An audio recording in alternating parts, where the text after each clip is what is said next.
Hey there, my name is Quill and welcome to the Campfire. Tonight I would be telling you a story titled You Finally Found Out. Long before I was born, my parents were renting a house in a different part of our state. My mother never really liked the place. Something just seemed off to her. The feeling still hadn't gone away even after a couple of months of living there. In fact, as time went on, she began to feel even more ill at ease. She chalked it up to paranoia. My father's schedule was shifted and he was placed on night duty. The first night she was due to be alone in the house, she had a terrible anxiety attack. Something bad was around her. She could just feel it, and she called a friend and had her stay the night. The next day my dad kidded her about being such a wuss. Before my dad left for work the next night, my mother sheepishly placed a large pair of sharp sewing shears under her pillow. She said she felt embarrassed because of course it was all just her imagination. She had considered a knife but figured that was too silly and over the top. So she wanted something, just to focus on really, that could help calm her nerves when she went to bed. The dream was very intense, the kind where you have no idea it even is a dream. She said in the dream she got up to go to the bathroom. As she was on her way back to the bathroom, the dream her suddenly started to feel a tingling sensation all over. Then she couldn't breathe. At first in the dream she was calm, but her breathing wasn't coming.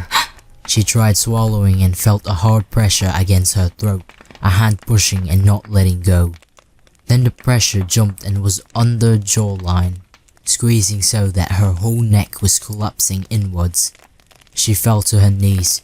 She was suddenly aware that she was making gurgling sounds. For some reason she said it felt like she wanted to retch out her tongue just so she could get some more air in. There was a throbbing under her ears and the hallway started tilting.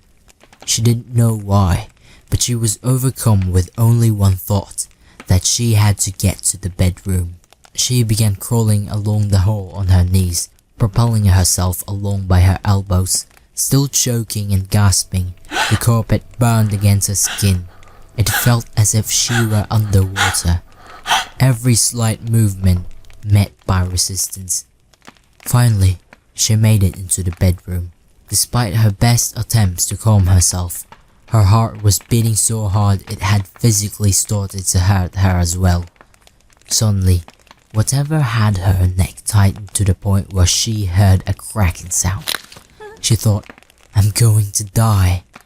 And this gave her dream self a surge of adrenaline. She thrust her arm up into the bed and grabbed under the pillow. And that's when she woke up. The sun was coming up and there was fresh light in the room. She was drenched in sweat and lay in bed for about an hour, too shocked to move. Then she finally convinced herself to get up and swung her legs out from under the bed. She felt a stinging, sore sensation. She looked down on the worst carpet burn she had ever seen. Layers of skin peeled off, small streaks of red blood on pink skin. It was only after she slowly made her way around the bed and towards the door that she found out what had happened to the sewing shears. They were stuck 3 inches deep into the cheaply made wall. My mom packed her bags and had moved in with her sister before my dad even got home. She refused to go back into the house no matter how much my dad complained about the cost of getting out of the lease. Finally, my dad gave up and called the landlord, ready for a fight. He was surprised when the landlord relented and gave him a get out that barely cost my parents anything. I guess you finally found out, the landlord said. Found out? Said my dad. It turned out that after 5 years earlier, a woman had been found dead in the house. The coroner ruled it a homicide, saying that she had been strangled. The woman's boyfriend, who claimed he wasn't anywhere nearby, was arrested and convicted.